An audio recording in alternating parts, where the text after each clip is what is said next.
20 دسمبر کا دن ارونا اپنے گھر میں روزمرہ کے کاموں میں مصروف تھی۔ اس کے بیٹے نے اچانک ان کا گلا گھونٹ کر انہیں قتل کر دیا۔ کارش نے اپنی ماں کو قتل کرنے کے بعد بیڈ روم کو باہر سے بند کیا اور اپنے والد کا انتظار کرنے لگا۔ للہ دھر شام گھر میں لوٹے تو بیڈ روم میں جانے سے پہلے سیدھے باتھ روم گئے۔ کارش ان کے پیچھے گیا اور پر چھری سے حملہ کر دیا۔ زخمی للہ دھر نے بیٹے سے کہا، تمہیں کیا ہوا ہے؟ چلو تمہاری ماں سے بات کرتے ہیں۔ وہ اس بات سے بے خبر تھے کہ ان کی بیوی 42 سالہ ارونا کو ان کا بیٹا پہلے ہی قتل کر چکا ہے۔ کارش نے اپنے جرم کا اعتراف کرتے ہوئے للہ دھر کو بتایا کہ وہ اپنی والدہ کو قتل کر چکا ہے۔ ابھی للہ دھر اس بات کو سمجھنے کی کوشش کر ہی رہے تھے کہ ان کے بیٹے نے پھر سے وار کیا۔ اس بار للہ دھر سنبھل نہ پائے اور تھوڑی ہی دیر میں وہ بھی مر چکے تھے۔ لیکن انجینئر کے طالب علم 26 سالہ کارش نے اپنے والدین کو قتل کیوں کیا؟ یہ واقعہ جس کی تفصیلات 6 دن بعد سامنے آئیں، انڈیا میں ناگپور کے کپل نگر تھانے کی حدود میں پیش آیا۔ ڈپٹی پولیس کمشنر نتکین کادم سے بات چیت کی، جن کے مطابق للہ دھر ایک پاور پلانٹ میں کام کرتے تھے جبکہ ان کی اہلیہ اسکول میں پڑھاتی تھی۔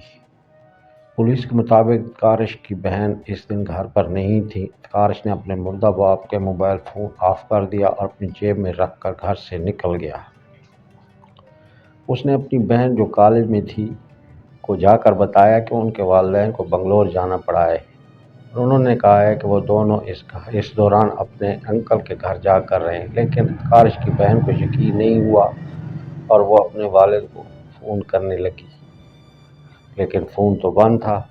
للہ دھر ایک پاور پلانٹ میں کام کرتے تھے جب ان کی اہلیہ اسکول میں پڑھاتی تھی۔ کارش نے بہن کو منانے کے لیے اپنے والد کا فون آن کیا اور ان سے ایک واٹس ایپ پیغام بھیجا جس میں والد کی جانب سے کہا گیا کہ وہ بنگلور جا رہے ہیں اور 5 جنوری کو واپس آئیں گے۔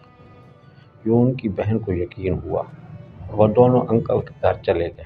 قتل کا علم کیسے ہوا؟ للہ دھر کے 2 بھائی ان کے مکان کے قریب ہی رہتے تھے۔ مقتول للہ دھر کے ہمسایوں کو جب مکان سے ایک عجیب سی ناگوار بو آنے لگی تو وہ بھی چوکنا ہوئے۔ یوں ہمسایوں اور للہ دھر کے بھائیوں کے ذریعے کارش تک اطلاع پہنچی تو 31 دسمبر کو وہ اچانک اپنے چچا کے گھر پہنچا اور رونے لگا۔ اس نے کہا کہ اسے اپنے والدین کے بارے میں برے خواب دکھائی دے رہے ہیں۔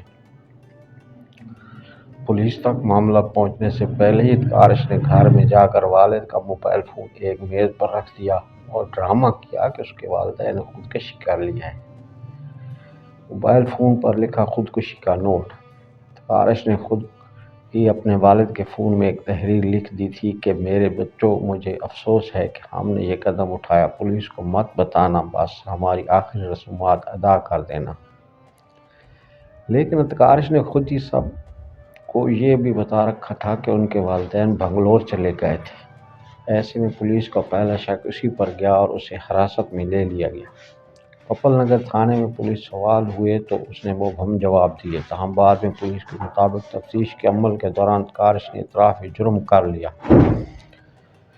بیٹے نے ماں باپ کو کیوں قتل کیا، یہ بھی تو سوال بنتا ہے۔ لیکن کارش نے ایسا کیا ہی کیوں تھا؟ پولیس ڈپٹی کمشنر کے مطابق ان کی وجہ یہ تھی کہ 6 سال سے انجینئرنگ کرنے والا کارش بار بار فیل ہو رہا تھا۔ کارش کے والدین نے فیصلہ کیا تھا کہ اسے کسی اور کام پر لگایا جائے، لیکن بیٹا والدین کی بات نہیں مان رہا تھا۔ 25 دسمبر کو بھی اس بات کو لے کر کافی تلخ کلامی ہوئی۔ پولیس ڈپٹی کمشنر کے مطابق 6 سال سے انجینئرنگ کرنے والا کارش بار بار فیل ہو رہا تھا۔ ان کے مطابق کارش کے والدین چاہتے تھے کہ وہ فارمنگ کرے، لیکن جھگڑا بڑھ گیا۔ بات اتنی بڑھ گئی کہ کارش نے ایک چھری خریدی اور بہن کے کالج چلے جانے پر اس نے پہلے ماں کو قتل کیا، پھر باپ کو چھری سے مار دیا۔ پولیس کے مطابق کارش کی بہن نے بتایا کہ ان کے والدین نے اپنے بیٹے کو کبھی نہیں پیٹا تھا اور ان کی ہر خواہش پوری کرتے تھے۔ تاہم کارش نے پولیس کی تفتیش میں دعویٰ کیا کہ ان کے والد نے انہیں 25 دسمبر کو اس وقت پیٹا جب لڑائی کافی بڑھ گئی تھی۔ لیکن بچے ایسا انتہائی قدم کیوں اٹھاتے ہیں؟ Doctor Manish Thackeray Nagpur medical college میں ماہر نفسیات ہیں، جن کا کہنا ہے کہ جب کسی کو اپنی خواہش کے مطابق کچھ نہ ملے اور ان میں بے صبری پیدا ہو تو پھر جذباتی طور پر متاثر ہوتے ہیں۔ انہوں نے ایسے کم عمر ملزمان کا معائنہ بھی کیا جو قتل کی وارداتوں میں ملوث تھے۔ وہ کہتے ہیں کہ ایسا غصے کی حالت میں ہوتا ہے یا پھر ایسے بچوں میں جن کو کسی نفسیاتی بیماری کا سامنا ہو۔ ایسے بچے معاشرے کے اصولوں کو نہیں مانتے۔ ڈاکٹر پروین بھی ایک ماہر نفسیات ہیں، جن کے مطابق چند بچے جن کا دماغ کی فرنٹل لوب کی نشوونما صحیح طریقے سے نہیں ہو پاتی، وہ سوچے بغیر کام کر لیتے ہیں۔ انہیں علم ہی نہیں ہوتا کہ وہ کیا کرنے جا رہے ہیں، کیونکہ یہ فرنٹل لوب ہی تو ہوتی ہے جو ہمارے عمل کو روک سکتی ہے۔